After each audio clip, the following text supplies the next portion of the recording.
항상 기도하고 낙심치 말라는 제목으로 은혜를 나누겠습니다. 항상 기도하고 낙심치 말라고 성경에 말씀하십니다. 우리가 분명하게 쉬지 않고 기도함으로 하나님의 손을 움직일 수 있기 때문인 것입니다.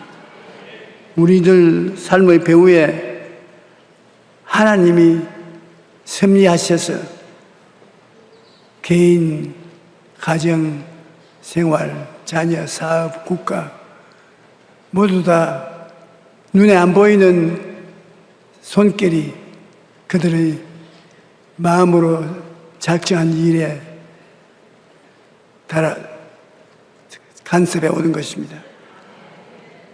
그러므로 사람이 마음으로 자기 길을 계획할지라도 그 발걸음을 옮기는 이는 하나님이십니다. 오늘 제가 여러분 앞에서 설교하지만은 저 뒤에 감동을 주시고 말씀을 이끄시는 분은 성령 하나님이신 것입니다. 성령 하나님이 그렇게 하지 아니하시면 아무것도 할 수 없습니다. 그러므로 오직 주님만이 산을 옮기실 수 있다. 그러나 우리는 믿음과 기도를 통해서 주님의 손을 움직일 수가 있다. 주님이 산을 움직이시지만 우리 기도는 주님의 손을 움직일 수 있다는 것입니다.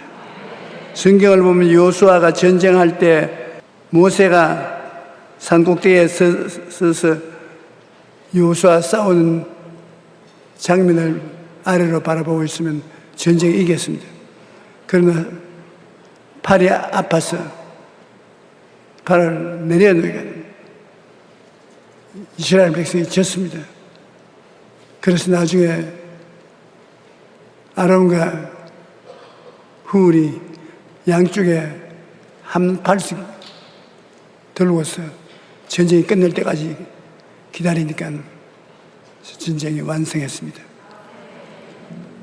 이것은 사람의 힘만으로 일이 이루어지지 않는다는 것을 분명히 보여주는 것입니다. 어떤 도시에 불쌍한 과부가 재판관에게 자기 억울하고 원통한 사정을 갚아달라고 탄원을 했습니다. 도시에 한 과부가 있어 자주 그에게 가서 내 원수에 대한 나의 원한을 풀어주사되 그가 얼마 동안 듣지 아니하다가 후에 속으로 생각하되 내가 하나님을 두려워하지 않고 사람을 무시하나 이 과부가 나를 번거롭게 하니 내가 그 원한을 풀어주리라. 그렇지 않으면 늘 와서 나를 괴롭히리라. 기도의 비결 중에 하나가 꼭 자기가 억울한 누명을 덮어쓰고 고통을 당하니까 그게 원한을 갚아달라는 것은 배우의 의미도 있겠지만은 괴롭힐 정도로 꾸준히 가고 또 가고 나중에 견딜 수 없어서 응답을 해준다는 말씀을 주님께서 하셨습니다. 친구가 밤에 여행을 하다가 왔는데 먹을 것이 없어. 이웃집은 다 잠을 자고 있는데 그러나 실례를 무릅쓰고 문을 두드리면서 누구냐? 내 친구가 밤에 여행하다가 우리 집에 왔었는데 먹을 것이 없어. 먹을 것을 안 주면 배가 고파서 이 밤을 못 세울 것인데 떡을 좀 빌려달라고. 아이 여보시오, 지금 밤중에 다 자녀들 다 들어와서 잠을 자는데 떡을 달라고 술 한을 피우면 어떻게 합니까? 내일 아침에 오십시오. 내일 아침 너무 늦습니다. 좀 수고해 주십시오. 못 들은 채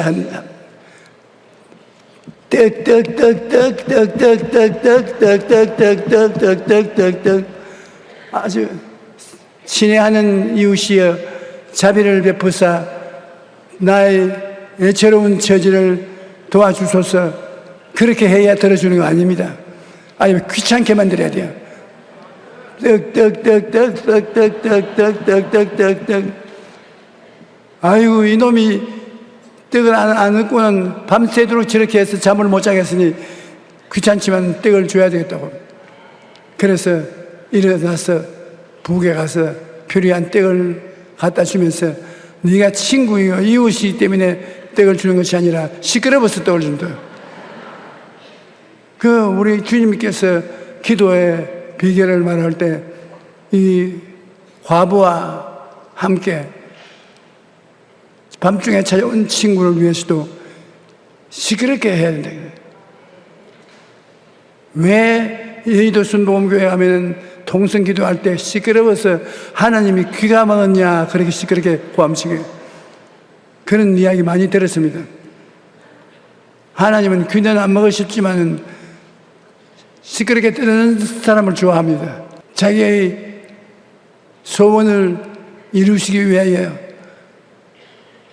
목숨을 다 바쳐서 애를 쓸 때 그 진정한 마음을 보고 하나님이 갚아주는 것입니다.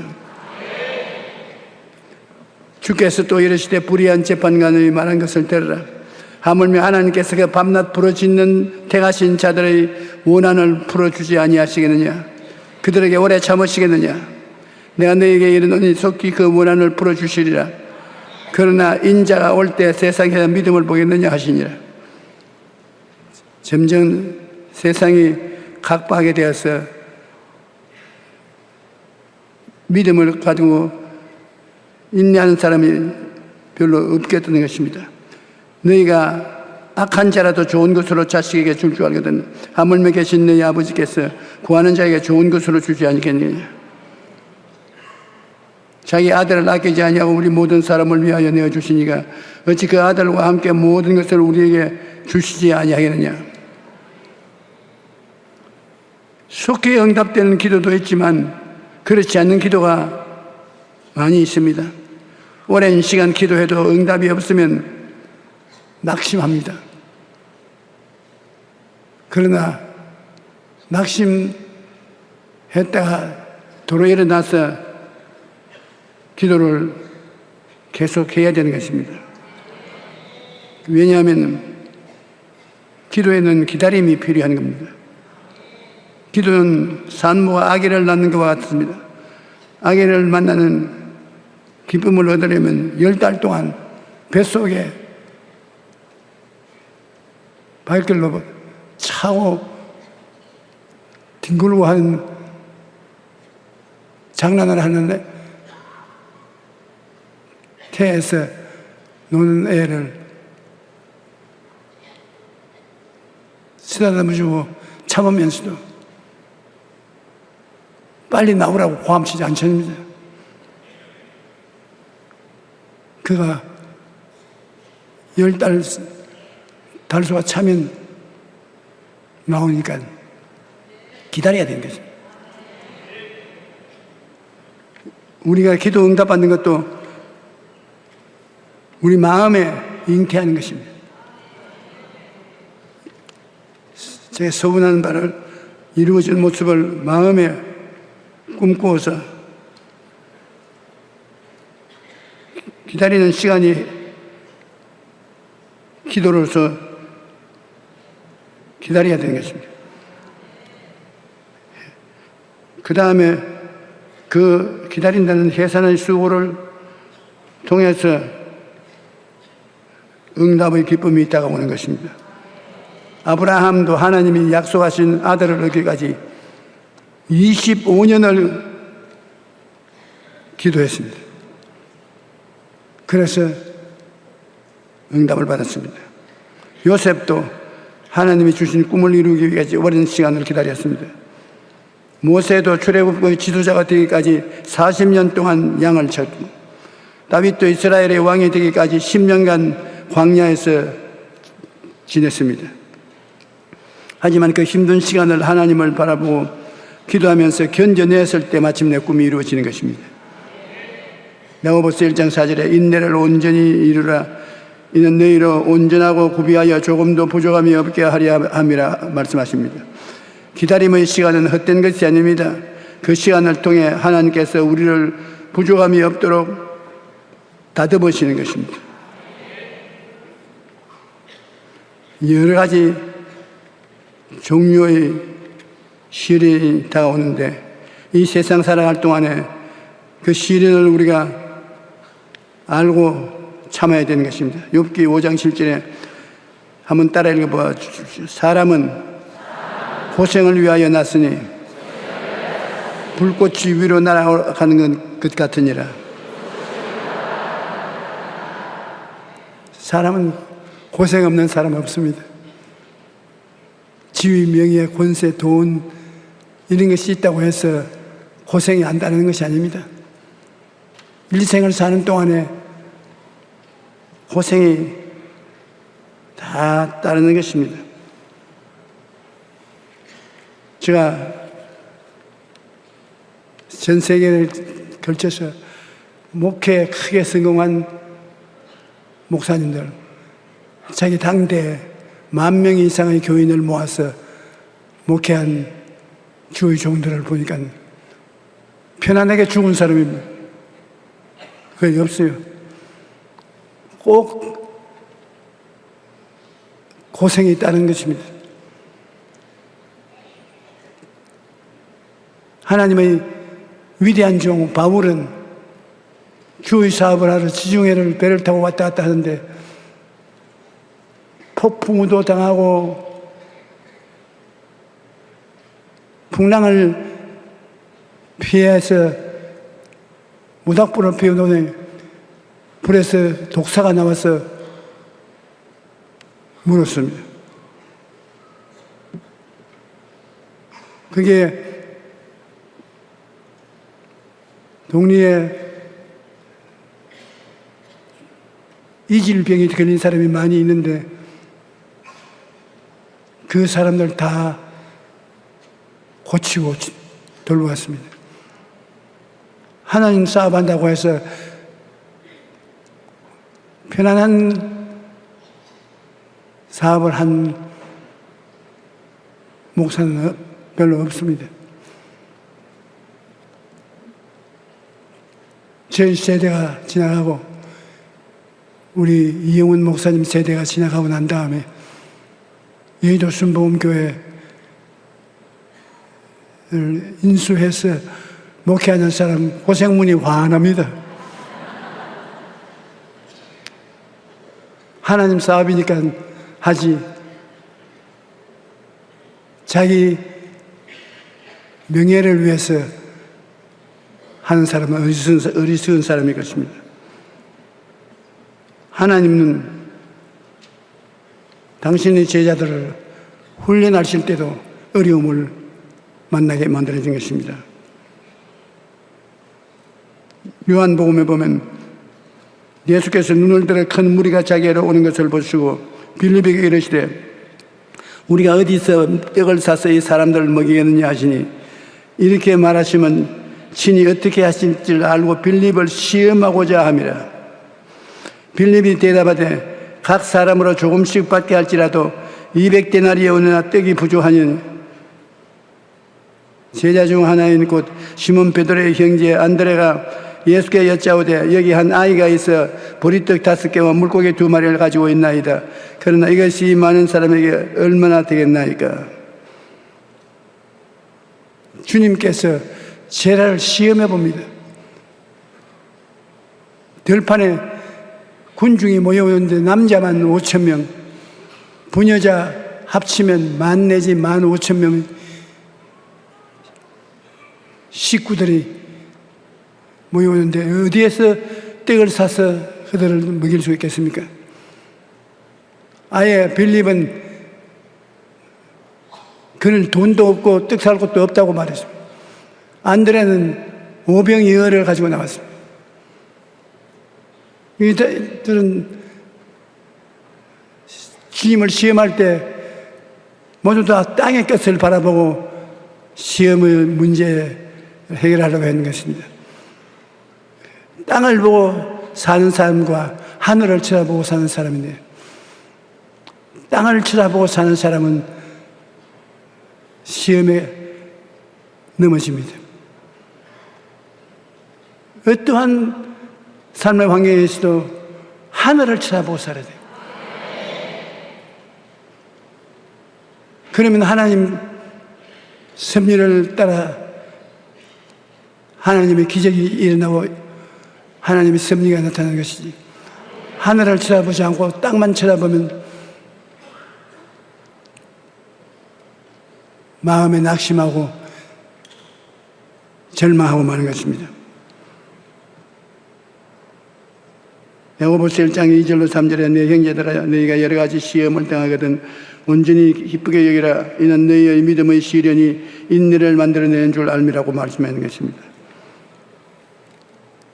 하나님이 우리를 시험해 볼 뿐 아니라 마귀가 주의 종들을 꼭 시험하는 것입니다. 아담과 하와가 마귀의 꾀임에 빠져서 탐욕으로 말미암아 하나님 명령을 거역해서 타락했지 않습니까?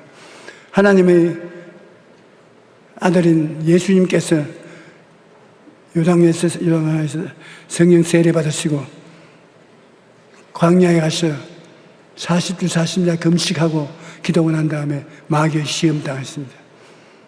마귀가 배가 고프니까 돌덩어리라도 기도의 힘으로 떡을 만들어 먹으라고. 예수님께서 하나님 시험하였으면 안 된다고. 마귀의 말을 듣지 않았습니다. 높은 침탑에 데려와서 뛰어내려라. 천사들이 와서 발을 받아줘서 발이 돌에 부딪히지 않으니까 네가 하나님 아들인 줄 인정할 것이라고. 그럴 때 하나님을 시험하지 말고 했습니다. 높은 산에 올라가서 천하만국을 보이고 자기가 절하면 부귀 영화 공명을 천하에 있는 걸 다 주겠다고 말했는데 하나님 시험하지 말라고 단호하게 거부하고 시험에 떨어지지 아니했습니다. 우리가 이 세상에 사는 동안에 꼭 하나님도 시험해보고 마귀도 와서 시험해보는데 우리가 그 나라와 그 일을 먼저 구하고 하나님을 사랑하고 하나님을 쳐다보고 살면은 어떠한 시험이 와도 이길 수가 있는 것입니다. 시련을 대하는 두 가지 자세가 있는데 모든 인생에는 시련이 있다는 것을 알아야 되지만 시련을 대하는 태도는 사람마다 다릅니다. 나치 수용소에서 희망을 포기하지 않았던 빅터 프랭클 박사는 고난은 포기하는 사람에게는 저주가 되지만 고난의 의미를 발견한 사람에게는 놀라운 축복이 된다고 말했는 것입니다. 그러므로 우리가 어려운 환경에 처했을 때 우리 이 어려운 환경은 우리에게 디딤돌이다. 기도하면 디딤돌로 환경이 변화된다는 것입니다. 기도를 안 하면 디딤돌이 안 되는데 기도를 하면 걸림돌이 디딤돌로 변화되는 것입니다. 합력하여 선을 이루도록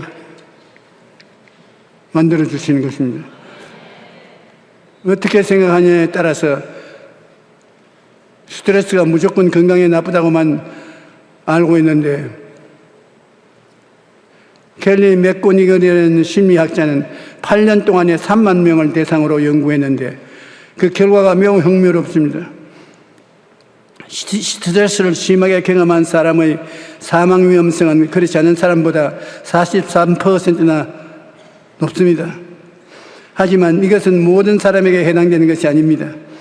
스트레스가 건강에 해롭다고 믿는 사람에게만 스트레스가 나쁩니다. 스트레스를 당해서도 해롭지 않다고 생각하는 사람은 오히려 더 오래 삽니다.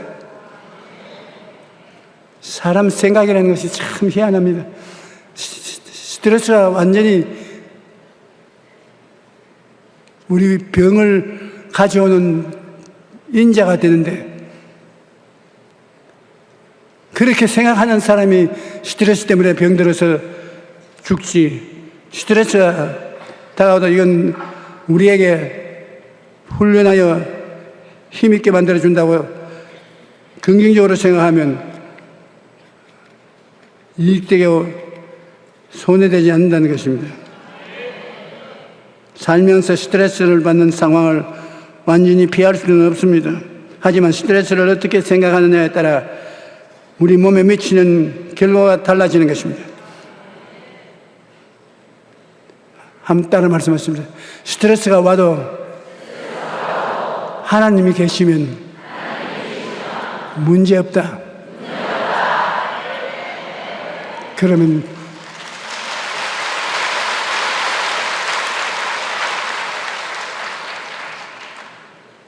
우리는 항상 기도하며 끊임없이 하나님의 도우심을 기대하고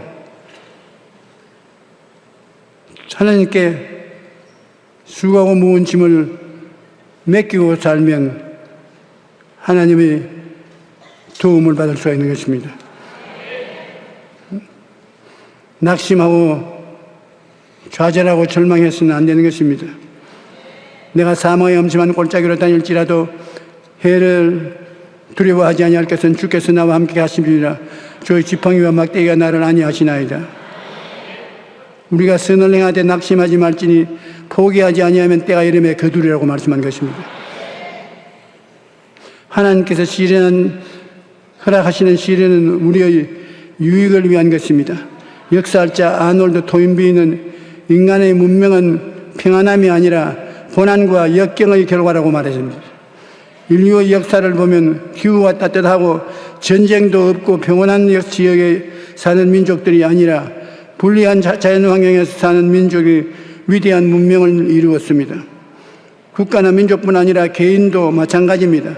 평안한 환경이 아니라 고난과 시련을 이기고 극복하는 과정을 통해 하나님이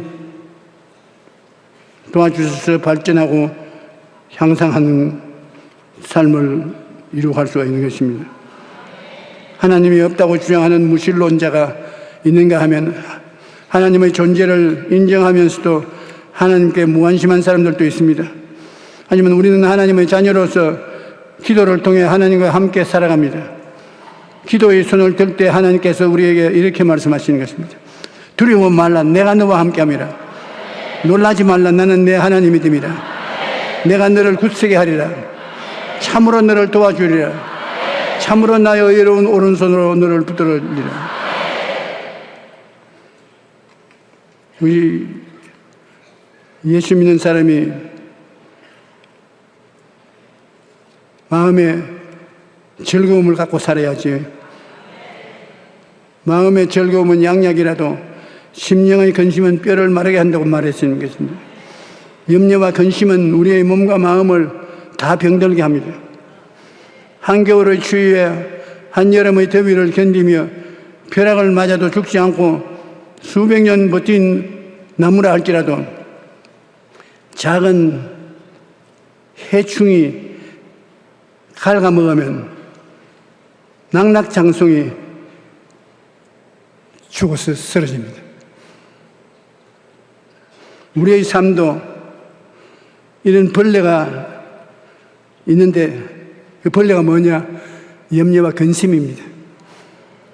다른 사람 눈에는 안 보이는 염려와 근심이 우리 심령을 갉아먹으면 우리는 거꾸로 죽어가는 것입니다.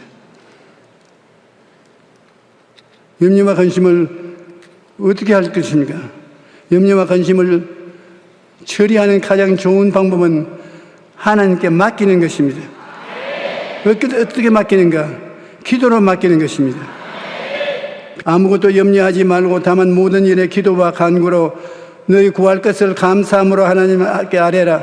그러면 모든 지각에 뛰어난 하나님의 평강이 그리스도 예수 안에서 나의 마음과 생각을 지키시리라. 너희 염려를 다 주께 맡겨라. 이는 그가 너희를 돌보심이라.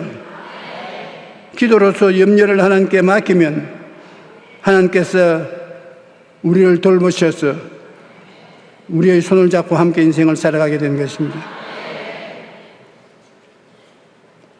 우리 마음의 세계가 참 희한합니다. 마귀가 지옥의 부정적인 생각을 연기처럼 채우면 마음이 죽을 것 같고 불행하고 불안하고 좌절하고 절망합니다. 오직 예수 그리스도 십자가 밑에 나와서 보혈을 바라보고 믿으면 예수님의 피가 우리를 씻어주고 마귀를 쫓아내주고 우리에게 행복과 희망을 주는 것입니다. 큰 시련을 당해도 내 인생은 이제 끝났다고 말하면 안 됩니다. 예수님을 믿는 사람은 다 끝났다라고 말해서는 안 됩니다. 아직 늦지 않았다라고 말해야 되는 것입니다. 왜냐하면 우리에게 아직 기도가 남아있기 때문에 그런 것입니다. 기도할 수 있을 때까지는 망했다고 볼 수 없습니다. 기도할 수 있는 사람은 어떠한 상황에서도 희망을 가질 수 있습니다. 기도하면 하나님께서 문제를 해결하시고 살 길을 열어주십니다. 하나님께서는 우리에게 아직 늦지 않았다고 말씀하십니다. 그러므로 이 말씀을 붙잡고 용감하게 일어나서 기도하고 나가야 될 것입니다.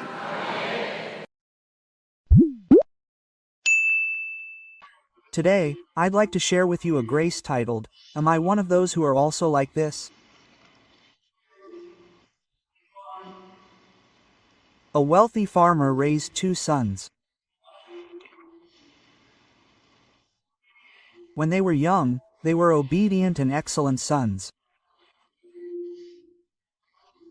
But now that they've grown up, their personalities have revealed themselves. The older son listens to his father, works hard and diligently on the farm. But the younger son, whenever he has time, runs off into the city. He'd come back after a few days of play, and if he had any money, he'd waste it all on debauchery, betraying his father. No matter how much he tried to persuade him, he wouldn't listen. Because he kept his children close to him, not inside him, there was no way to change his twisted heart.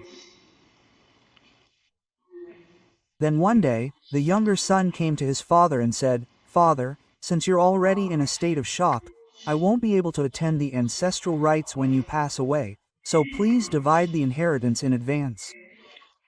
Give me my share." This is truly cruel. Quote, even if he were to die tomorrow, he should have treated him with respect and honor forever. But seeing his father, who was still so arrogant, he begged for a share of his wealth, saying that he would soon pass away. No father can overcome the child's strong will. He kept begging his father, so his father divided the wealth in half and gave it to the maids and the elders. The younger one immediately took it, liquidated it, made money, and left for a faraway country that his father had never seen.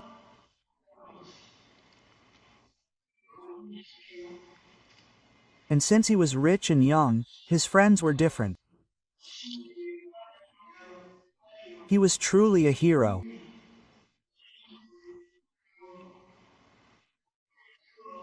Friends followed him, and with money, he went to fancy bars and cafes and had many women following him.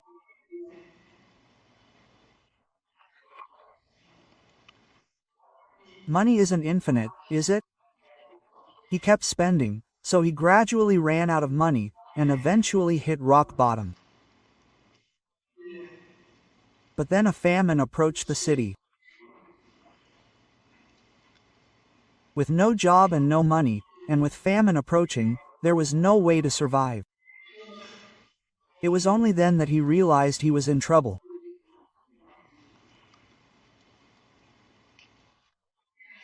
Do you know what men do when famine approaches? They put their hands in their purses, constantly searching for something.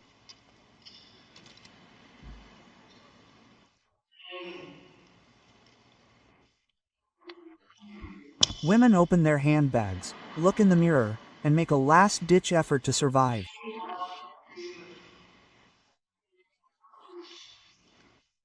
But no matter how much I searched my pockets, there was no money left. I had no way to make a living, so I applied for the most menial job. Pig herding, the lowest of all jobs, is a job. But I can't say that a job is good because it's lowly, because it doesn't make a living. So I went to a pigsty and became a pig herder. When I tried to share some of the sorghum berries the pigs ate, the pigs would bite me, and I couldn't even eat enough. I was so hungry and miserable. I thought of my hometown and my father. My father's house had so many well-decorated sorghum farmers, but I was dying here, reduced to nothing. It was only when the difficulties of life approached that he began to break down and repent. It is so important for people to break down, but others do not break down in a peaceful life. When suffering becomes unbearable, a person begins to break down. This man was broken. I was wrong. I was wrong to leave my father's house. If I return to my father now, will he accept me? He won't accept me because I did something wrong to my hometown. Therefore, if I ask to be treated as one of his hired servants instead of his son, I don't know if my father will help me. So he made up his mind one day to return to his father.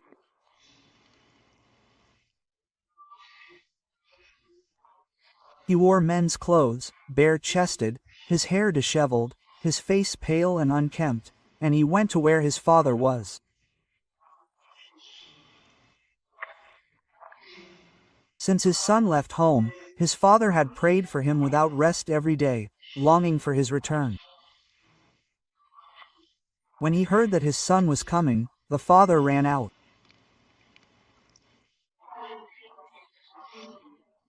The son didn't run, but the father ran out to greet him, hugged him, kissed him, and said, "Hey, you rascal, how did you leave home, where have you lived, and now you've come to this?"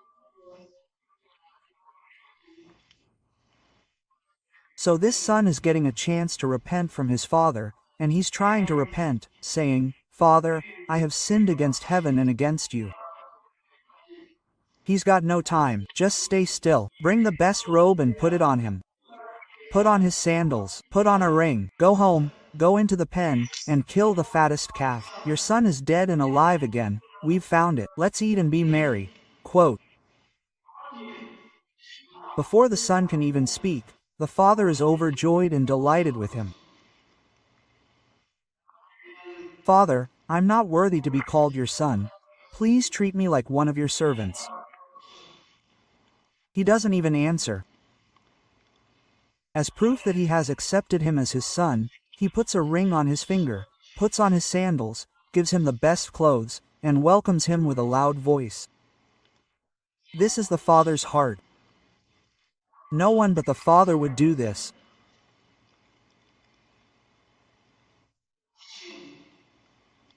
A child cannot love his father that much, but a father comes to love his child that much.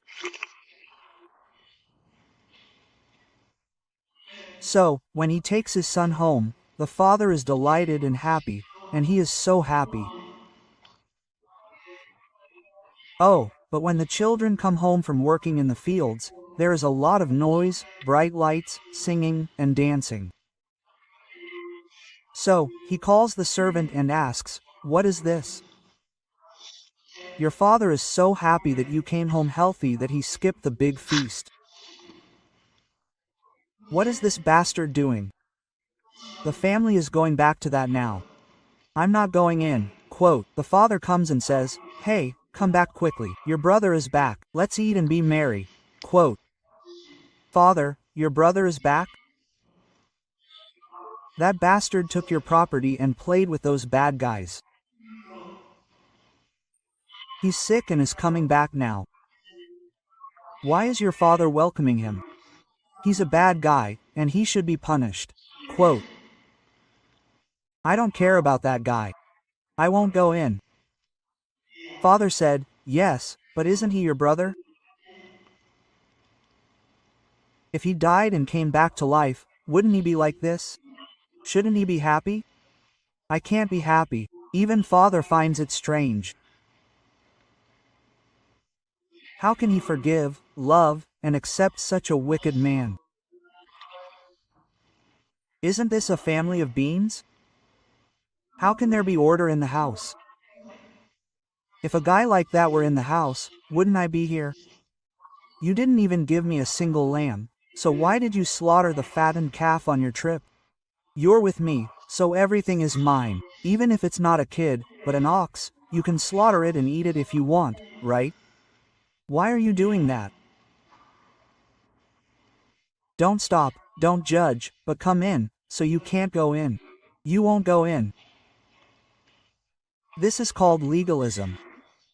It's stopping and judging through the law. The Father treats his children with grace. Love covers all sins, covering even the most insignificant transgressions. It is forgiving and looking upon others with love.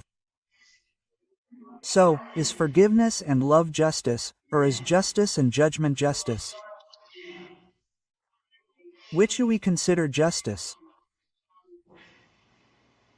An American religious philosopher once spoke about justice, and his book was widely read and promoted in the Red Book High School.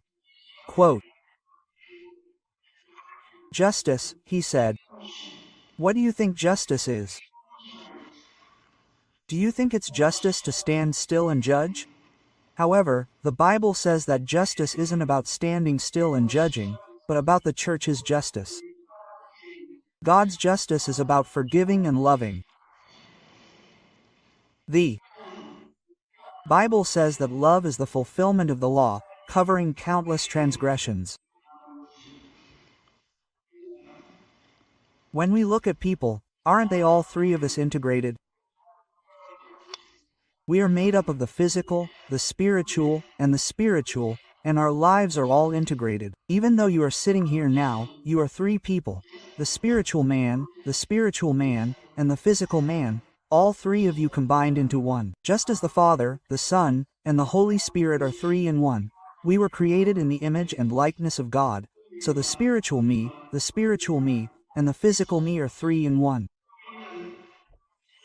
The physical me chases the flesh, and this second son was caught up in the fleshly me that chases the flesh, so the soul became a slave to the flesh, and the spirit also became a slave to the flesh, and the spirit became that slave and was dragged around.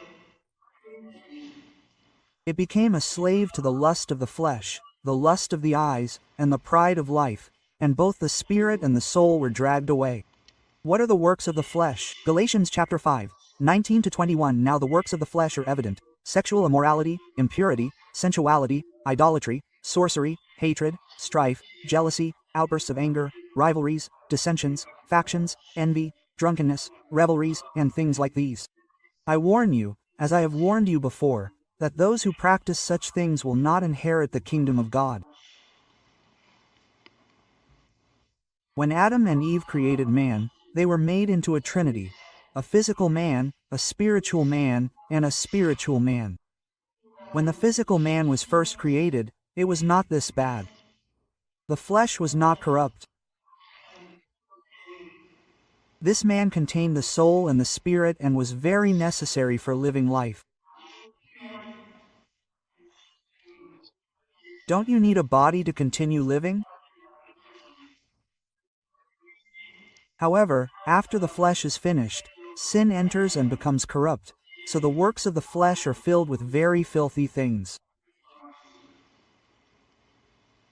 When the fleshly self drags away the soulful self and spiritual self, that person ends up living a corrupt life without dreams or goals in life. When the flesh becomes king in the mind and drags away the soul and spirit, that person becomes corrupt and hopeless. Those who live a fleshly life face famine as a result of their dissolute life. Herding pigs is the lowest occupation. He realized while herding pigs that his life was as rotten as a man's. Following the flesh destroys both the soul and the spirit.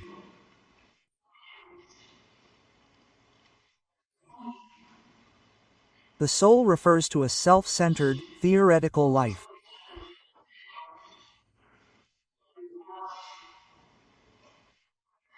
The soul is the scientific, logical, and humanistic self.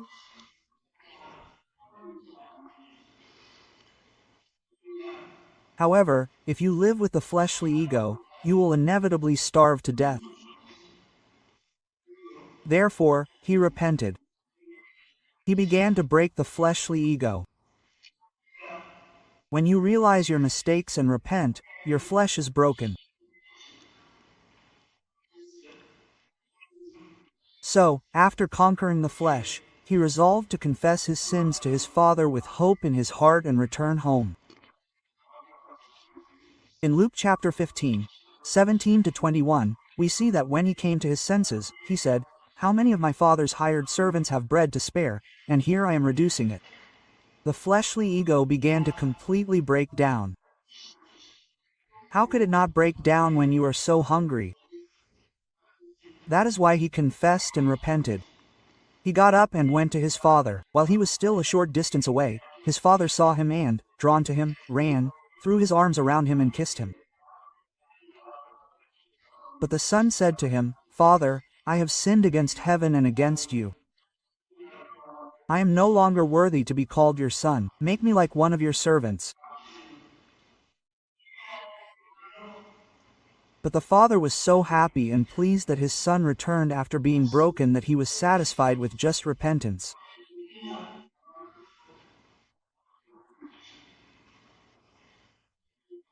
However, the mothers did not want their younger brother to repent and return like that. They hated him terribly.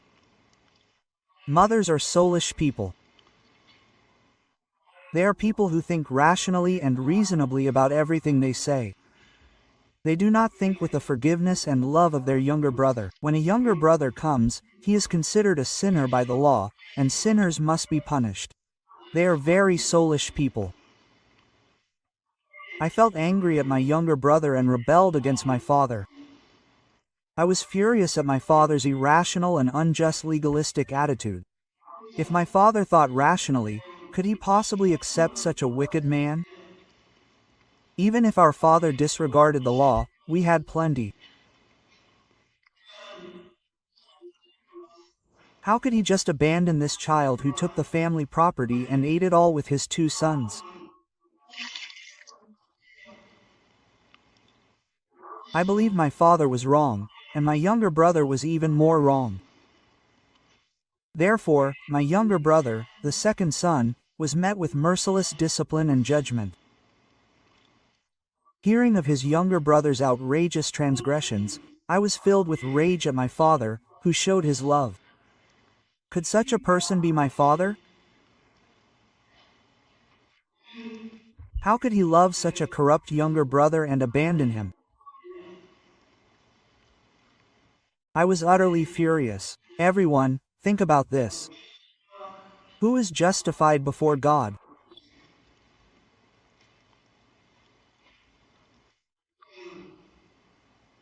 Is the older brother righteous for punishing and judging his younger brother?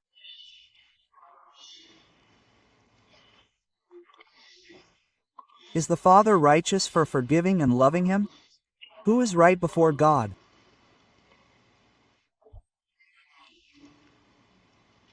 One time, Jesus ate with a tax collector, a despised man in Judea, and the people criticized him.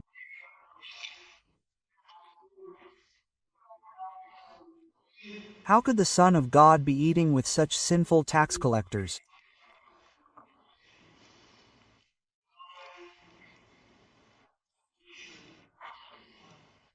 Hearing this, Jesus interrupted his meal and told this story. Two men went to the church to pray, one a Pharisee and the other a tax collector.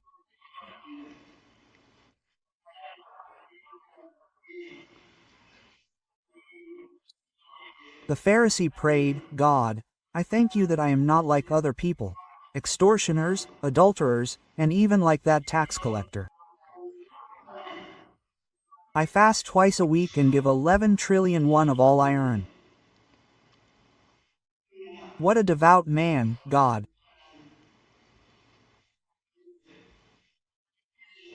But behind him, the tax collector, praying afar off, would not even look up to heaven, but beat his breast and said, God, have mercy on me, for I am a sinner.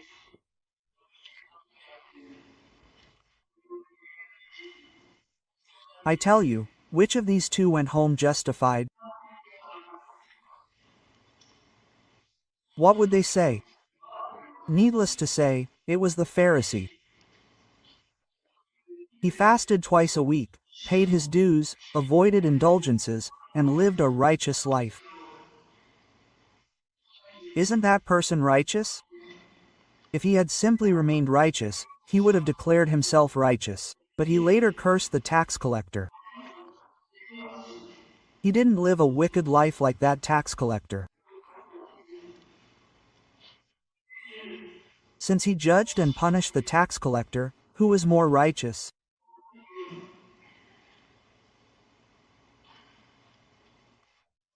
Jesus answered, I tell you, it was this tax collector who went down to his house justified, not the other.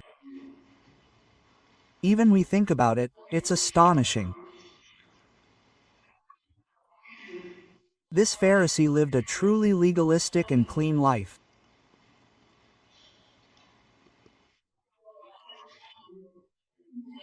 He was happy to live well, but because he judged and punished his neighbor, he was not accepted by God.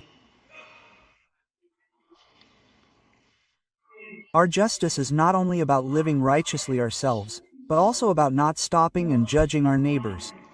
Amen. This tax collector, aware of his sin, beat his breast and asked God for forgiveness. Jesus said, this man went down to his house justified before God. Everyone who exalts himself will be humbled, and he who humbles himself will be exalted. No matter how righteous a person lives, if he boasts of himself, saying, I'm better than you, or, I'm better than you, and boasts of his excellence, God will not declare him righteous.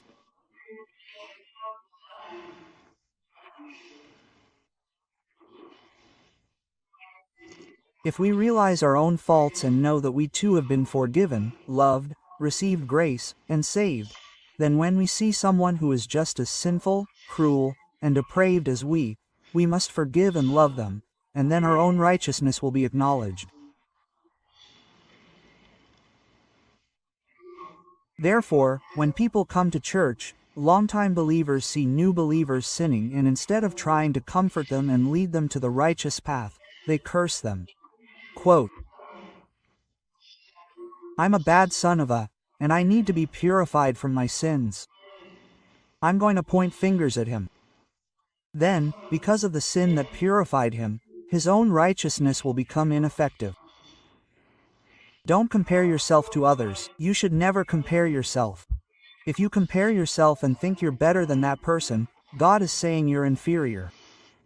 Don't compare yourself to God. Repent before Him, believe in Him, and obey Him. If you have a bad person like me, it's better to pray for them from above. Don't criticize or judge them. Amen. It's an extremely difficult life. They say you can't be with a sinner, a prodigal son, or a swindler. What happens then? Each of these people says they can't be with their brother because he is a sinner, a prodigal son, and a swindler. I will not enter the house where my Father is. Then what does this mean? I will not enter heaven, the heavenly Father's place where sinners, prodigal sons, and swindlers are accepted.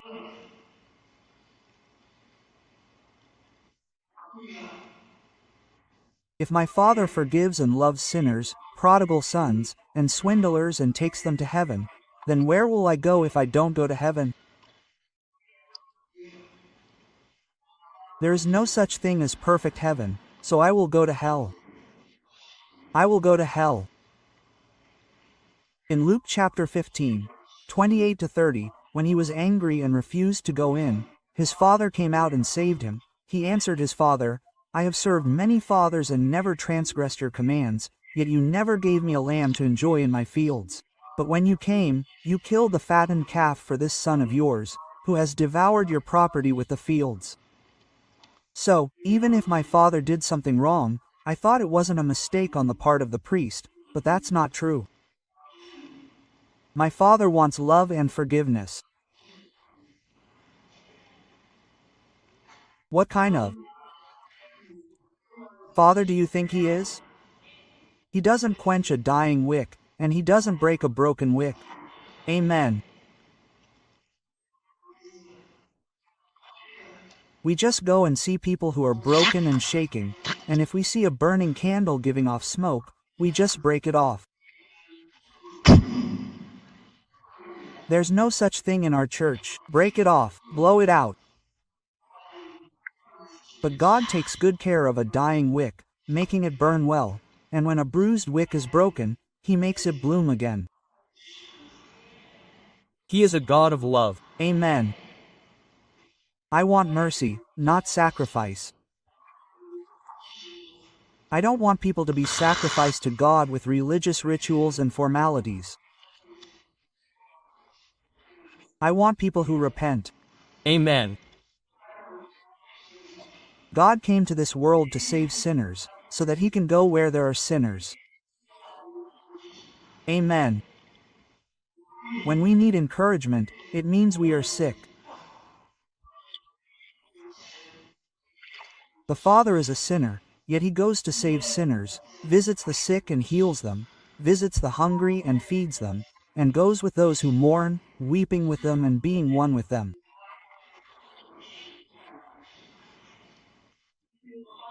Therefore, we can approach God and receive great love and comfort. Quote,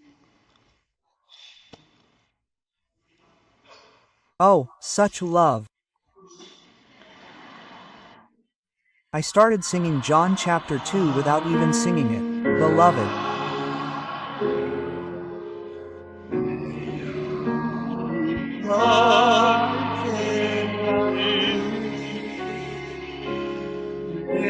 I pray that all may go well with me, just as my soul prospers.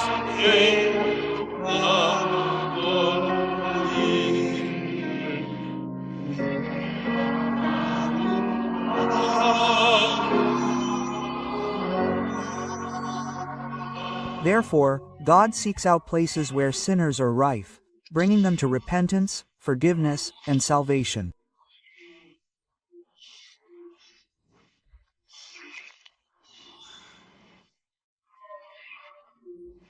Because they want everything to go well, they face setbacks and disappointments.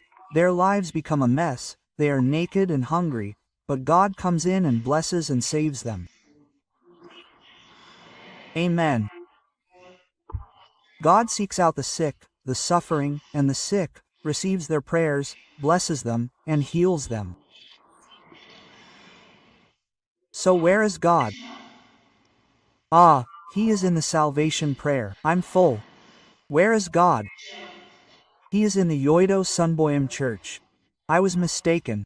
Where is God? He is where the sinners are. Amen.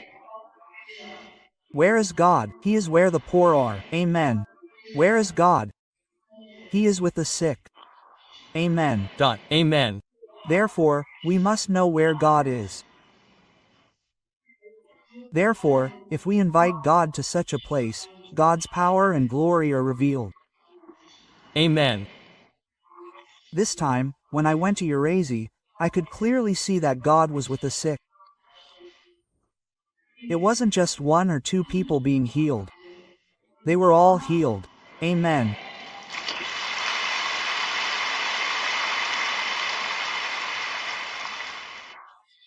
It was God's work of healing, so it was indescribable how much joy and happiness people had as they were healed.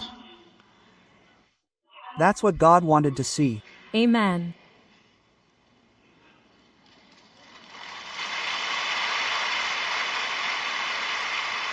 Isn't. There's someone who helps that person with his glasses lay hands on him. He was an elementary school student when I came to the Orazio metropolitan area 20 years ago. Who is his father? His father was a communist commander in his region.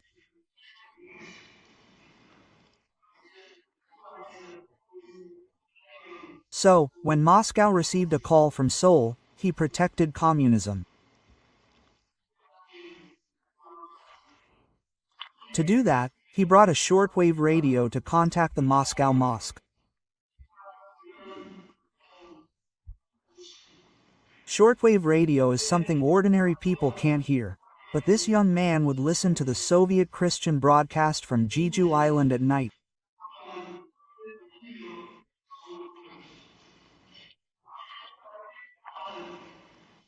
His father was a communist, and the son came to believe in Jesus after listening to the Jeju radio broadcast.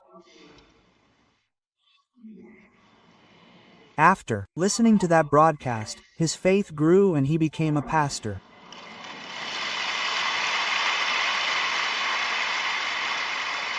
So his father beat his chest and said, "Hey, you idiot, I didn't put the shortwave radio here for you to listen to. I put the broadcast here for the Communist Party, and you can't listen to the Communist Party. How can you believe in Jesus and become a pastor?" My father followed the wrong path.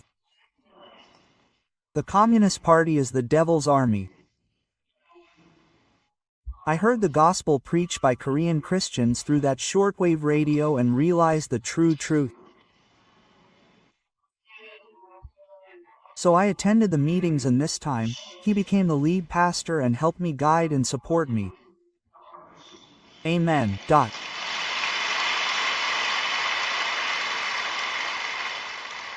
The Holy Spirit of God uses everything to save souls.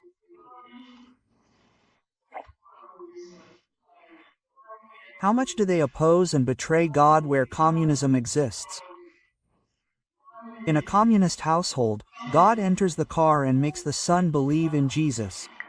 Amen.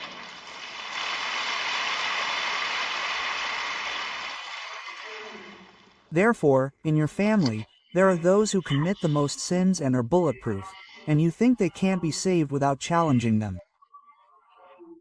But they are the first to be saved. Amen. God is like sinners. Amen. The Sickest and most helpless ones believe in God first and later succeed in life and are filial. Amen. Our God is different from what we think. Therefore, if you boast, God hates it. If you realize your shortcomings and repent, He will be with you. If you boast, God will say it stinks and leave.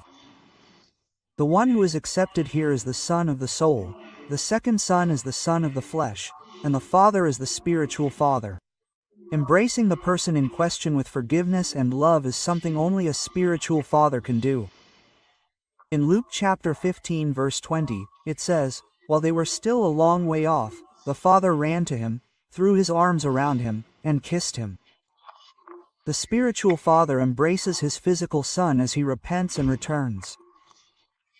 A spiritual father, because he exists to save sinners, will never abandon you, saying you are sinful, depraved, and deserving of rejection.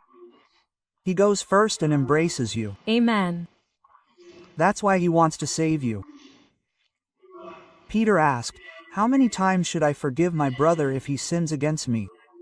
7 times?" Quote, Then Jesus said, "If your brother sins against you and comes to you, confessing his wrongdoing, forgive him even 7 times a day."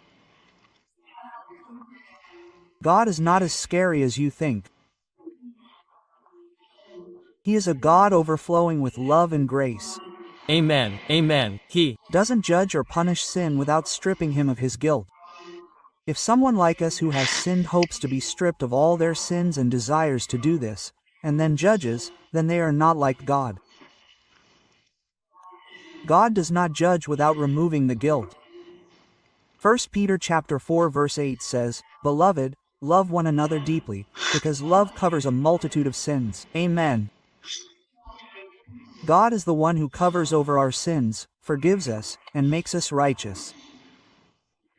It does not ignore the law, but perfects it with love. Love is the fulfillment of the law. Romans chapter 13 verse 10 says, "Love does no harm to a neighbor. Therefore love is the fulfillment of the law." Amen.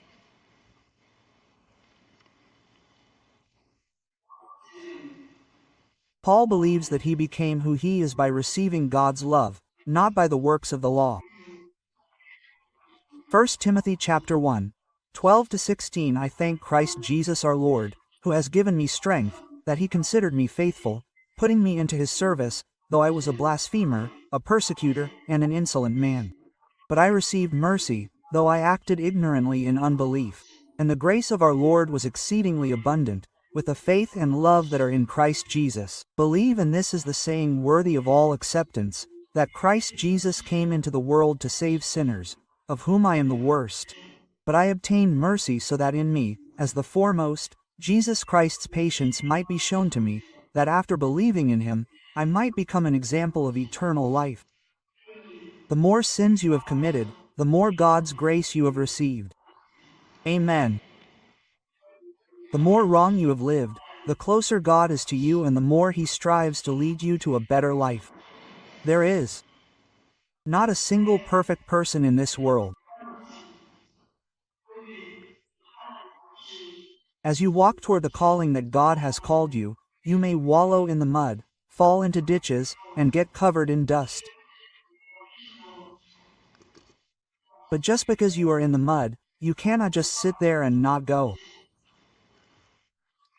Rolling in the mud, covered in dust, falling into ditches, and standing with your whole body covered in rags, staggering and moving toward God, this is faith. Amen. As a righteous, holy, and perfect person, receiving applause from everyone, you went to the Father, but Father God, look at me, look at me, look at me like you have seen a flower in the winter solstice. I fast twice a week, I deal with things, pray, read God's word, and I am different from my sinners. God, go away, get out of the way. They are coming for nothing. Get out of the way. Father, I rolled in the... I'm lying in a field of cow dung. I've fallen into a ditch and I stink. Coming. So I can fix everything, so come. Wait a minute. You're having a hard time here, so I'll go and hug you. I've rescued you. Jesus washed you with his blood. Amen. He. Clothed you in righteous clothes. Amen. He put a ring on your finger. Amen. He. Put shoes on you. Amen. He slaughtered the calf of God's grace and treated you to it. Amen. This is God.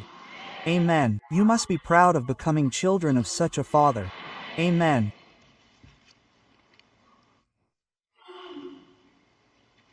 Love always wants you to be strong in all things, just as your soul prospers. Amen. Love brings out the best clothes and puts them on, puts a ring on your hand and shoes on your feet, takes the fattened calf, slaughters it, and enjoys it. This is love. Amen. Love does not give bad things. The best clothes are those bought with the blood of Jesus' cross.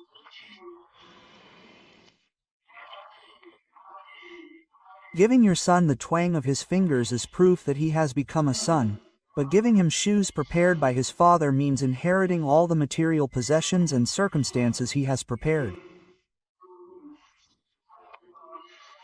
God wants us to slaughter and eat the exhausted calf and enjoy it. God loves you so much that he doesn't know what to do with you even now. Amen. Our God wants us to create people in his image and likeness so that he can live with them forever, enjoying them. God is not happy without you. He is so happy when you are there, singing praises, praying, and worshiping him. Amen. God needs you. Amen. Therefore, you need him too. Amen. I pray in the name of the Lord that you will seek God every day and embrace him. Amen. We must deeply know God the Father who saves us. Without God's love, judgment and judgment will run rampant, and the tragedy of killing and dying will fill heaven and earth. Truly, justice within the church is forgiveness and love. Amen. Let Me repeat this once. Witnesses within the church are witnesses. Forgiveness and love. It is love. Witnesses and judgment are not the justice of the church. Jesus divided the 10 commandments of the Old Testament into 2. Love the Lord your God and love your neighbor as yourself. This can be said to be the fulfillment of the law. Galatians chapter 5 verse 14 says, "For the whole law is fulfilled in the commandment, love your neighbor as yourself." If you love, the law is fulfilled. Quote, Therefore, the core of the law is love. The father of this child did not ignore the law, but perfected love. Romans chapter 13, 8-10 says, Whoever loves another has fulfilled the law. Love does no wrong to a neighbor, therefore love is the fulfillment of the law. Quote, God's love for us is not conditional, but unconditional. He does not love you because you are handsome or rich. He loves you unconditionally. Amen. God loves you because you are His children. Amen. Zephaniah chapter 3 verse 17 says, For the Lord your God is among you, He is mighty and will save you. He will rejoice over you with joy, He will quietly love you, He will rejoice over you with singing. Amen. Amen. Please repeat after me, the Almighty who gives salvation, the Almighty who gives salvation. He will rejoice over you with joy, He will Quietly love you. He will. Quietly love you. He will rejoice over you with singing. He will. Rejoice over you with singing. Amen. Think about it for a moment, how much God loves you. Amen. I think the person who loved me the most in my memory was my grandmother. I grew up and lived with my grandfather and grandmother. I don't remember sleeping in the same room as my mother and father. But I slept, ate, and lived in the same room as my grandparents. But when I go to the guest house to study middle school and call my grandmother during vacation, my grandmother comes out of the dormitory and always watches to see if I come, and when I do, she runs out and hugs me and says, "Oh my little one. Oh my little one. You're so big, you should throw it away. Hey, you rascal, you're going to have to go. Oh my, you rascal." I'm starting to get really annoyed, and I say, if you call me a good person, you're a rascal. Puppy, bunny, chick, my rascal. I don't want to hear those words. Oh, you rascal, that's better. Oh my rascal. But my grandmother holds me in her arms and loves me so much she doesn't know what to do. You're in heaven now, and when I get there, she might run out and do the same thing, but everyone, don't feel lonely, miserable, or abandoned. Think of Ishbaniah 3:17. That's how God treats you. Amen. Oh, my child, my child. How did you end up in so much trouble? Forget it all, it's good. Stay with me. I will take care of you. Amen. If you know this love of God, believe in Him, and rely on Him, what has He not given you? God will answer any and all requests for you. Amen. Uswald Chainbus said that the greatest characteristic of a Christian is forgiveness. The most important characteristic that appears when God's supernatural grace comes into our lives is that forgiveness through Jesus Christ is experienced within us and we forgive others with that same forgiveness. Forgiveness of sin is the greatest supernatural miracle that can occur within you and me. The greatest miracle is a forgiving heart. The miracle is not that I can be forgiven, but that I can forgive others. Amen. That's the most precious thing. There's probably not a single person in this world who hasn't experienced forgiveness. Everyone lives by forgiving or being forgiven for things big and small. Even couples who build a family shouldn't think they're always living in love. The second half of our lives is different from the first half. In the first half, we meet each other for the first time, so we love each other.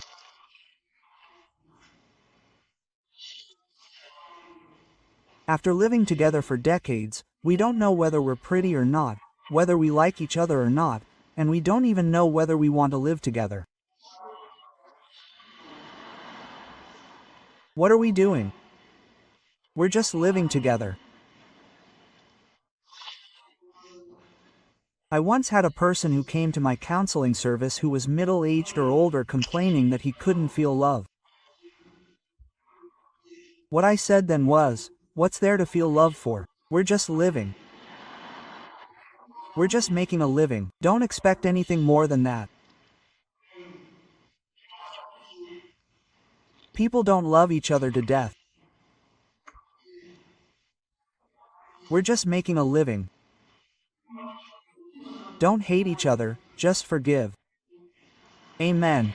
If you don't forgive, if there's a problem, just forgive. Even if you can't make money, forgive me if you don't follow the teachings. Forgive me if you experience something sad. Forgiveness is the best miracle for the soul. The church also has a jar. God always accepts you with forgiveness when you come to church, and He doesn't put conditions on you. Sister Hae-in Lee wrote a poem called The Joy of Forgiveness. Although it was written by a Catholic nun, it was a very good poem because God spoke the truth. She wrote in her diary that living is the courage to forgive anew every day and the humility to receive forgiveness. She confesses softly that if there is no peace in your heart, it is because there is no forgiveness, and if there is no joy, it is because there is no love. Jesus also says, "Forgive me 7 times like this." Learn to love not only those you like, but also your enemies. Quote, a single act of forgiveness is often more powerful than a prayer recited hundreds of times. The greatest joy in the world is the joy of forgiving and being forgiven. 사람은 원래 스스로 살도록 지음을 받지 아니했습니다. 하나님이 에덴에서 아담과 하와를 지으셨을 때 아담과 하와를 성전으로 만들어서 하나님이 그 안에 거하시려고 하셨습니다. 인간의 그릇 속에 쓰레기로 채워놓거나 보배로 채워놓거나 무엇인지 채워놓아야 합니다. 타락한 이후로 하나님의 영광으로 채워놓을 사람이 하나님의 영광은 떠나시고 쓰레기로 꽉 들어찼습니다. 마귀와 새 속으로 인간 속에 꽉 들어찬 것입니다. 하나님의 성전이 마귀의 거처로 전락해버리고 말았으니 얼마나 비참한 일인 것입니까? 어떠한 것이 인간을 쓰레기통으로 만듭니까? 세상 문화와 풍속을 따르는 악한 쓰레기통이 되는 이유는 이 세상은 다 마귀에게 속하고 온 세상은 하나님을 반역하고 거역하여 탐욕과 욕심과 오만과 교만 속에 꽉 들어차 있는 것입니다. 성경 에베소 2장 2절로 3절에 보면 그때 너희는 그 가운데서 행하여 이 세상 풍조를 따르고 공중의 권세 잡은 자를 따랐으니 곧 지금 불순종의 아들들 가운데서 역사하는 영이라. 전에는 우리도 다 그 가운데서 우리 육체의 욕심을 따라 지내며 육체와 마음의 원하는 것을 하여 다른 이들과 같이 본질상 진노의 자여였다고 말한 것입니다. 마귀는 오늘날 사람들 속에 들어와 있으려고 노력합니다. 그라사인의 케이스를 보면은 한 사람 속에 마귀를 쫓아내니까 약 2,000마리의 돼지떼 속에 들어가서 2,000마리가 다 물속으로 뛰어들어가 죽어버리고 마는 것입니다. 한 사람 속에 들어있는 마귀의 수가 돼지 2,000마리 속에 들어갈 만한 수가 들어있다는 것입니다. 그렇기 때문에 예수님께서 세상을 떠나실 때 마지막 남긴 유언이 너희가 내 이름으로 귀신을 쫓아내라고 말한 것입니다. 저는 항상 귀신을 쫓아냅니다. 귀신을 쫓아내기 전에는 어떤 때는 마음이 굉장히 무겁고 답답하고 괴롭습니다. 왜 내 마음이 무겁고 괴로울까? 왜 몸이 이유 없이 고통스러울까? 아, 마귀가 또 억압을 하는구나. 마귀가 오면은 회방을 하든지 억압을 하든지 마음을 짓눌러 우울하게 하든지 인생에 절망하게 만드는 것이 마귀의 역사인 것입니다. 그러므로 당장 그 자리에서 나사렛 예수 이름으로 명하노니 원수 귀신아 나가라, 나가라 하면 한 번만에 안 떠나갑니다. 제일 처음에는 이놈들이 모른 체하고 가만히 있습니다. 그러면 없는가 보다 그렇게 생각하는데, 그래도 몸에 마음의 억압이 떠나지 않으면 계속해서 쫓아내면 나중에 마귀가 떠나기 시작하는 것입니다.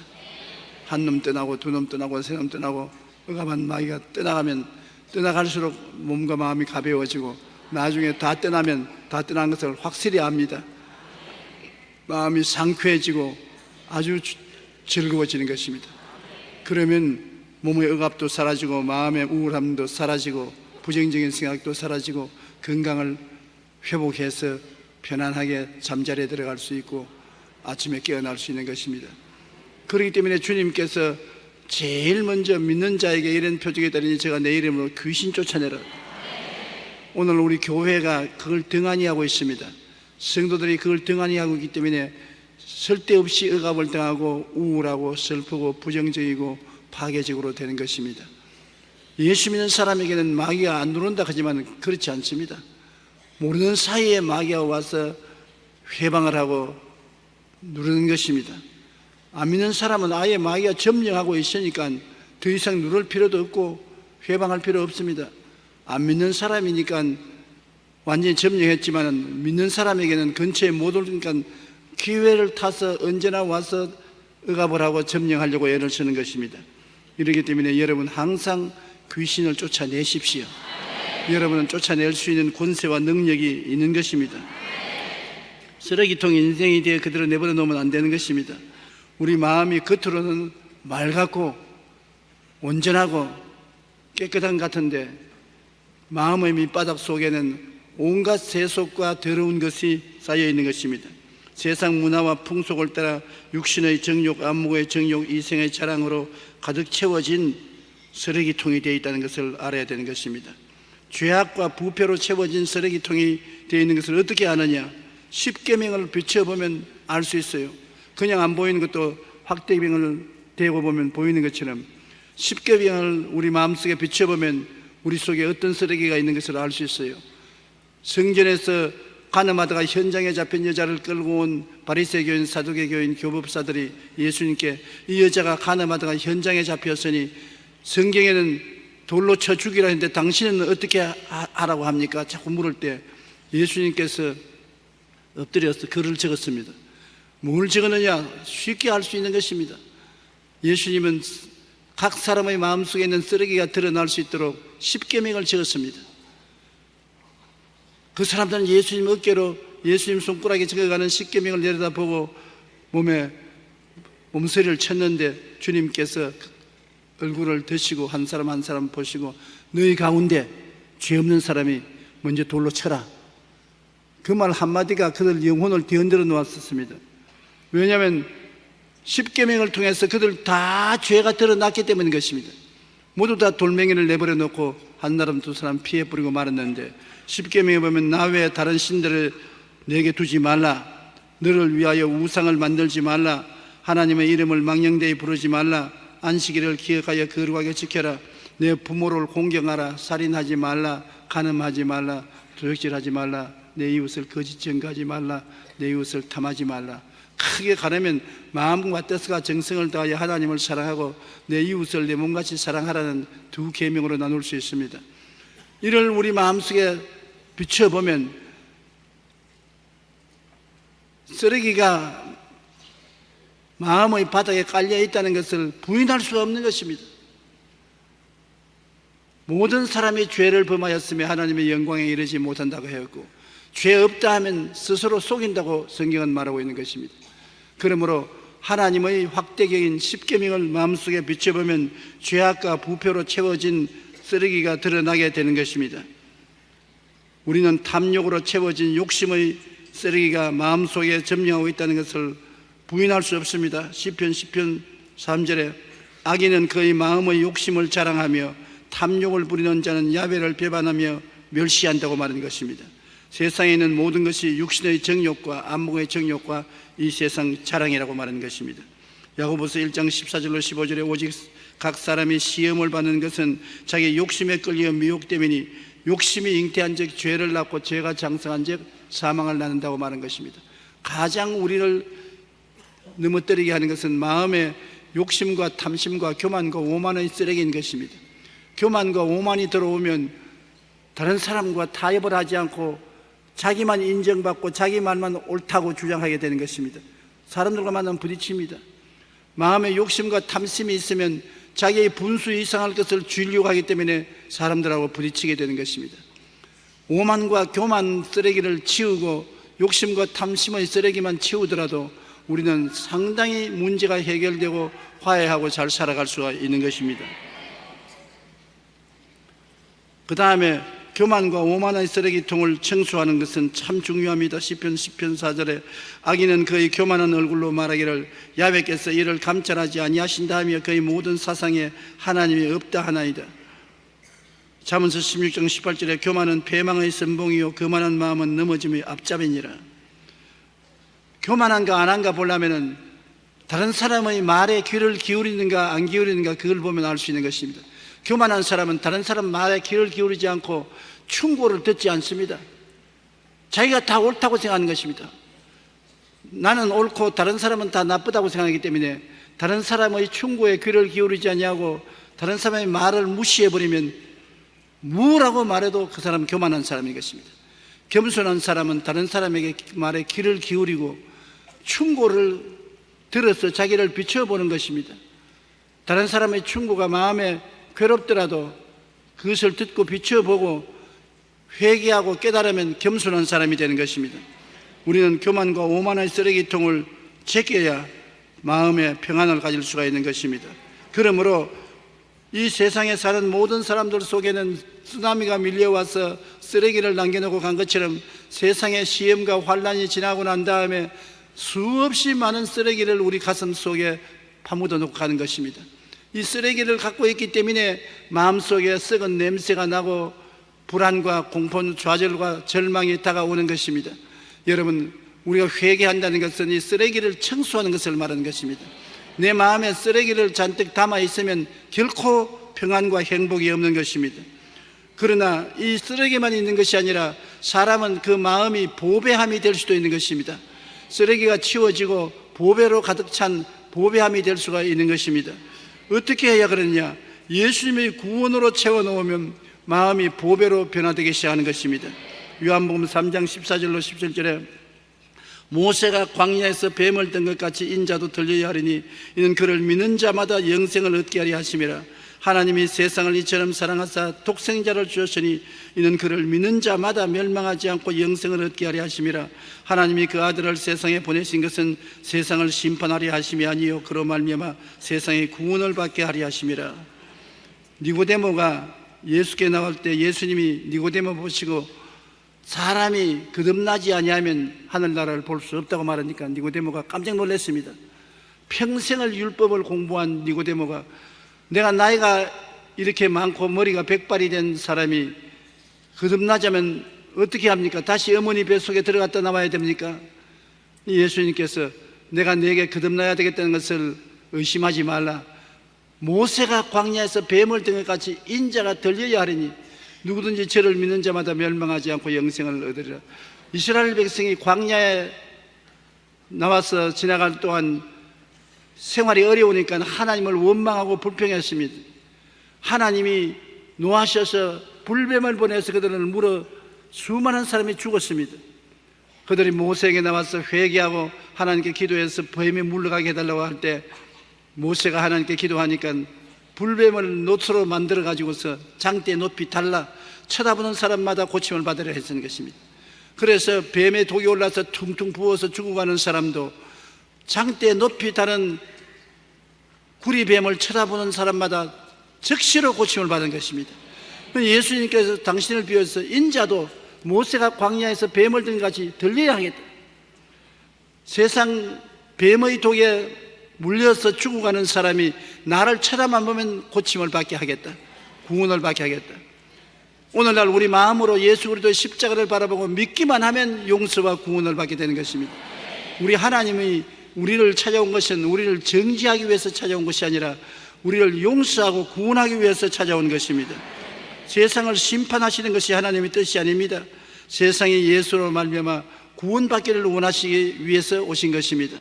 그러므로 여러분, 죄를 지었음에도 불구하고, 못났음에도 불구하고, 버림받아야 마땅함에도 불구하고 죄 지은 그대로, 못난 그대로, 빈손된 그대로 예수님을 바라보고 주는 그리스도시요 살아계신 하나님의 아들이라고 고백만 하면은 구원의 손길이 임하는 것입니다. 구원 받았으니까 이제 자기 쓰레기가 얼마나 많은 것을 알고 쓰레기통을 소지하기 시작하는 것입니다. 구원 받았기 때문에 회개하기 시작하는 것입니다. 구원 받았기 때문에 마귀를 대적하기 시작하는 것입니다. 구원 받았기 때문에 통회하고 자백하는 것입니다. 구원도 받기 전에 회개하고 통회하려면 내가 무슨 죄를 지었기에 회개하고 통회하냐고 반항하고 달라들게 되는 것입니다. 예수님의 구원으로 채워 놓으면 여러분, 우리 속에 보배가 채워지기 시작하는 것입니다. 우리는 예수님의 십자가를 통해서 우리 속에 오중복음과 삼중축복의 보배가 생겨나는 것입니다. 그리스도의 십자가의 보혈로 말미암아 용서받은 의로움이 가득해지는 것입니다. 우리 속에 모든 우리의 허물이 사해지고 성령 충만 거룩함이 채워지게 되는 것입니다. 예수님이 채찍에 맞으심으로 병의 더러운 것은 떠나가고 치료받고 건강의 보배가 채워지는 것입니다. 그리고 예수님 십자가 저주를 통해서 우리의 저주를 제하여 주심으로 저주받고 낭패와 실망을 당하고 가난하고 못산 것은 사라지고 아브라함의 복과 형통의 보배가 쌓여지는 것입니다. 죄값은 사망으로 죽어서 멸망할 썩어지는 것이 사라지고 부활 영생 천국의 보배가 쌓여지는 것입니다. 그러므로 우리는 예수 그리스도의 십자가를 바라보면 우리 속에 상상을 초월한 보배가 쌓여지는 것입니다. 그 결과로 영혼이 잘됨같이 범사에 잘되며 강건하고 생명을 얻되 넘치게 얻는 희망과 꿈이 가득하게 채워지게 되는 것입니다. 십자가는 여러분과 나를 변화시키는 위대한 힘이 있는 것입니다. 여러분, 그러므로 십자가를 바라보고 희망을 가지십시오. 제일 무서운 것이 희망을 잃어버리는 것입니다. 마귀가 사람에게 오는 것은 무엇을 도적질하느냐? 먼저 희망을 도적질하기를 원하는 것입니다. 희망을 빼앗으면, 절망에 들어오게 되면 죽음이 시작되는 것입니다. 희망이 있으면 어떠한 어두운 밤도 밝은 빛으로 찾아갈 수가 있는 것입니다. 마음에 희망을 가진 사람은 마음속에 내일에 대한 꿈이 생기는 것입니다. 꿈이 생긴 사람은 신념이 생깁니다. 할 수 있다는 믿음이 생깁니다. 그리고 담대함이 생겨나는 것입니다. 그리고 그 말이 할 수 있다, 하면 된다, 해보자, 산다, 승리한다, 복받는다는 긍정적이고 적극적인 말을 할 수가 있게 되는 것입니다. 그러므로 십자가만이 우리에게 희망의 보배로서 채워주시는 것입니다. 희망이 생기면 십자가를 통하여 의로운 보배, 거룩함의 보배, 치료의 보배, 축복의 보배, 영생 복락의 보배가 가득히 채워지게 되는 것입니다. 우리는 이 보배로서 마음을 채워 놓아야 하나님께 영광을 돌릴 수가 있는 것입니다. 이 보배가 있는 사람은 그 다음엔 믿음과 순종으로 채워 놓을 수 있는 것입니다. 갈라디아서 2장 20절에 내가 그리스도와 함께 십자가에 못 박였나니 그런즉 이제는 내가 산 것이 아니요 오직 내 안에 그리스도께서 사신 것이라. 이제 내가 육체 가운데 사는 것은 나를 사랑하사 나를 위하여 자기 자신을 버리신 하나님의 아들을 믿는 믿음 안에서 사는 것이라. 믿음과 순종으로 말미암아 예수님이 여러분 속에 살아계신 것입니다. 2000년 전에 예수님이 아니라 지금 이 자리에 계신 예수님이 중요한 것입니다. 마음의 쓰레기가 예수로 말미암아 다 청산되고 성령으로 말미암아 보배로운 축복이 가득 채워지게 되는 것입니다. 그러므로 믿음과 순종으로 그리스도를 모셔드리는 우리가 되어야 되는 것입니다. 우리는 매일 성경 공부함으로 말씀의 보배가 마음속에 가득 채워지게 되는 것입니다. 요한복음 1장 14절에 말씀이 육신이 되어 우리 가운데 거하심에 우리가 그의 영광을 보니 아버지의 독생자의 영광이요 은혜와 진리가 충만하더라. 말씀이 오면은 은혜와 진리가 충만해지는 것입니다. 말씀은 꼭 하나님이시기 때문인 것입니다. 골로새 3장 16절로 17절에 그리스도의 말씀이 너희 속에 풍성히 거하여 모든 지혜로 피차 가르치며 권면하고 시와 찬송과 신령한 노래를 부르며 감사하는 마음으로 하나님을 찬양하고 또 무엇을 하든지 말이나 일이나 주 예수 이름으로 하고 그를 힘입어 하나님께 감사하라. 하나님을 어디에서 만나느냐? 말씀 속에서 만나는 것입니다. 말씀이 곧 하나님이시고 하나님이 곧 말씀이십니다. 태초에 말씀이 계시니라. 이 말씀이 하나님과 함께 계시니 이 말씀이 하나님이라고 말하는 것입니다. 그러므로 우리가 성경을 읽음으로 말씀을 통해서 하나님을 만나는 것입니다. 성경에 우리가 용서하는 하나님을 말씀을 통해서 만나고, 우리를 거룩하게 하고 성령 주시는 하나님을 만나고, 우리를 병 고쳐주는 하나님을 만나고, 우리를 환난과 시험에서 건져주는 하나님을 만나고, 우리를 영생복락 천국을 주는 하나님을 만날 수가 있는 것입니다. 말씀을 통하여 만나는 것입니다. 지존자의 은밀한 곳에 거하는 자는 전능자의 그늘아래 거한다. 지존자의 은밀한 곳은 하나님의 말씀인 것입니다. 말씀이 하나님의 비밀이기 때문인 것입니다. 우리가 말씀을 만나면 담대하게 선언할 수가 있어요. 저는 나의 피란처요, 나의 요새요, 나의 의리하는 하나님이 되나니 저는 나를 세사양꾼의 올무에서와 극한 연병에서 건지실 것입니다. 말씀이 우리 마음속에 채워지면 우리가 보배함으로 가득 차게 되는 것입니다. 그렇게 되면 우리 마음속에 자연적으로 희망치 않은 꿈으로 채워지는 것입니다. 에레미야 29장 11절에 야훼의 말씀이니라. 너희를 향한 나의 생각을 내가 하나니 평안이요 재앙이 아니라 너에게 미래의 희망을 주는 것이라. 하나님은 우리에 대한 생각이 있어요. 우리에게 재앙을 주는 생각이 아니라 평안을 줄 생각이요, 장차 희망을 줄 것이 하나님의 소원인 것입니다. 얼마나 좋은 하나님이신 것입니까? 로마서 15장 13절에 소망의 하나님이 모든 기쁨과 평강을 믿음 안에서 너에게 충만하게 하사 성령의 능력으로 소망이 넘치게 하시기를 원하노라. 소망이 넘친다, 희망이 넘친다. 그러면 희망이 넘치면 사람이 가슴이 두근거리고 내일에 대한 꿈이 가득 차지는 것입니다. 꿈이 가득 차지면 믿습니다, 할 수 있다, 하면 된다 하는 신념이 생겨나고, 신념이 생겨나면 마음에 기쁨이 충만해지고 즐거움이 넘쳐나는 것입니다. 하나님은 우리가 이러한 삶을 살기를 원하고 이러한 삶을 가득히 채운 보배함이 되기를 원하시는 것입니다. 우리가 이와 같이 보배함이 되어서 변화를 체험하기를 하나님은 원하시는데 어떻게 할까요? 여러분, 쓰레기통을 치우고 보배함이 되기 위해서는 어떻게 해야 되겠습니까? 제일 먼저 해야 될 것은 쓰레기통을 청소해야 되는 것인데, 온갖 냄새와 바퀴벌레, 쥐병균이 득실거리는 원인이 쓰레기에 있는 것입니다. 왜 마귀가 자꾸 내게 와서 시험합니까? 왜 귀신들이 달라듭니까? 간단한 것입니다. 그들이 좋아하는 쓰레기가 내 속에 있기 때문에 욕심과 탐심과 원한과 미움과 시기와 질투와 분노 같은 것이 있으니까, 아, 우리가 들어갈 수 있는 좋은 처수가 있구나 하고 이 쓰레기를 좋아하는 귀신들이 들어와서 거하게 되는 것입니다. 이 쓰레기통을 청소해야 되는 것입니다. 고린도전서 5장 6절로 7절에 너희가 자랑하는 것이 옳지 아니하다. 적은 누룩이 온 덩어리에 퍼지는 것을 알지 못하느냐. 너희는 누룩 없는 자인데 새 덩어리가 되기 위하여 묵은 누룩을 내버리라. 우리의 유월장 양꽃 그리스도께서 희생되었나니라. 예수님이 십자가에서 몸짓고 피 흘려 우리 희생 제물이 되어 청산해 주었으므로 그리스도의 피로 말미암아 모든 죄악의 쓰레기, 모든 더러운 쓰레기를 청산해야 되는 것입니다. 회개로 청소해야 되는 것입니다. 쓰레기를 비우는 것은 절대로 중요한 것입니다. 작은 모양이라도 버리려고 했으므로 우리 언제나 하나님 앞에 나와서 쓰레기통을 정결하게 하면 하나님을 모실 수가 있는 것입니다. 우리는 이제 우리 혼자 살지 않습니다. 보배함이 되면은 성령께서 그 보배함 속에 같이 들어와 계신 것입니다. 성령은 인격적인 하나님이요, 우리를 돕기 위해서 와 계신 것입니다. 그는 지금도 돕기 위해서 기다리고 계신 것입니다. 성령은 여러분에게 하나님께 기도할 때 예수 이름으로 기도하면 성령이 알았어요, 내가 도와줄게. 성령은 여러분의 기도가 예수 이름으로 들어지기를 기다리고 계신 것입니다. 기도하면 성령이 받아서 전달하는데, 기도를 잘못하면 마귀가 여러분 기도를 전달하면 안 되는 것입니다. 부정적이고 파괴적이고 절망적인 말을 하면 마귀가 집행하기 위해서 기다리고, 긍정적이고 적극적이고 창조적이고 후속적인 말을 하면 성령이 이루기 위해서 기다리고 계신 것입니다. 그러므로 성령을 인정하고 환영하고 모시도록 의지하며 모시는 것이 보배 그릇이 되는 것입니다. 여러분은 언제나 예수 십자가 축복을 생각하고 십자가의 보혈의 은혜를 꿈꾸고 믿고 입술로 시인하십시오. 저는 매일같이 예수님이 십자가에 못 박인 것을 외웁니다. 제가 찔리면 우리 허물을 인하며 제가 상하면 우리 죄악을 인함이라. 제가 징계를 받음으로 우리가 평화를 누리고 제가 채찍에 맞음으로 우리가 나음을 입었도다. 우리는 양같이 그러나에 각기 제 길로 갔거늘 여호와께서는 우리 무리의 죄악을 저에게 담당시겠다를 외우고 그 다음엔 눈을 감고 십자가를 바라봅니다.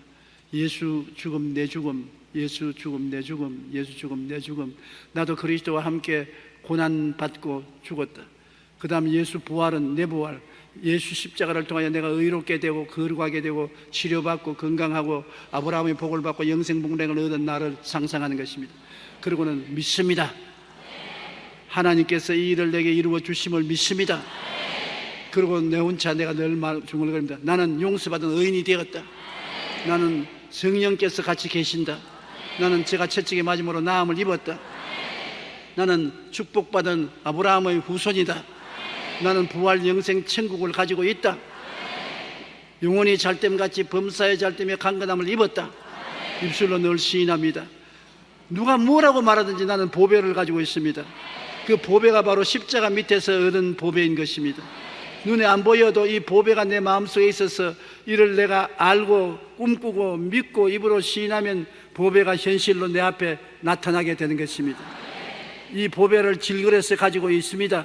여러분 속에 보배가 다 있는 것입니다. 세상 사람 보기에는 저 질그릇 같은 인간이라고 하지만 보배가 여러분 속에 있으므로 여러분이 사방으로 우겨삼을 당해도 쌓이지 않습니다. 답답한 일을 당해도 낙심하지 않습니다. 핍박을 받아도 버림받지 않습니다. 꿇어뜨림을 당하여도 망하지 않습니다. 여러분이 보배를 가지고 있다는 것은 하나님이 보시고 아시고 계신 것입니다. 그러므로 여러분은 이 세상에서 패배자가 되지 않고 승리자가 되도록 만들어져 있다는 것을 잊지 마시기 바랍니다. 우리는 쓰레기통을 다 청산하고 보배함으로 변화된 것입니다. 그리스도 안에서 이제는 보배가 되고 성령이 같이 계시고 이 보배를 여러분 깨닫고 믿고 입으로 시인하면 현실적으로 눈앞에 나타나는 것입니다. 이 보배를 가진 여러분은 어느 곳에 갔다 나와도 살아나는 것입니다. 광야에 가면 광야의 축복받은 처수가 되고 들에 가면 들이 복된 곳이 되고 집에 들어오면 집이 복된 곳이 되는 것은 여러분 속에 있는 보배가 나타나기 때문인 것입니다. 따라 말씀하시죠. 나는 보배로운 사람이다. 보배가 내 속에 가득하다. 할렐루야. 다 같이 고개 숙여 기도드리겠습니다. 하나님 아버지여, 우리를 보배함으로 만들어 주시고 우리 속에 보배가 가득하게 만들어 주심을 감사합니다. 십자가에서 더구나 오중복음과 삼중 축복의 보배를 얻었음을 생각할 때 무슨 말로 다 감사드릴지 이루 형용할 수 없습니다. 우리 아버지여, 주님께서 사차원의 영성을 통해서 우리가 깨닫고 바라보고 믿고 입술로 시인함으로 이 보배를 우리의 땅에서 다 누리게 도와주시옵소서. 오늘 기적이 일어나게 하여 주시옵소서. 예수 이름으로 축복합니다.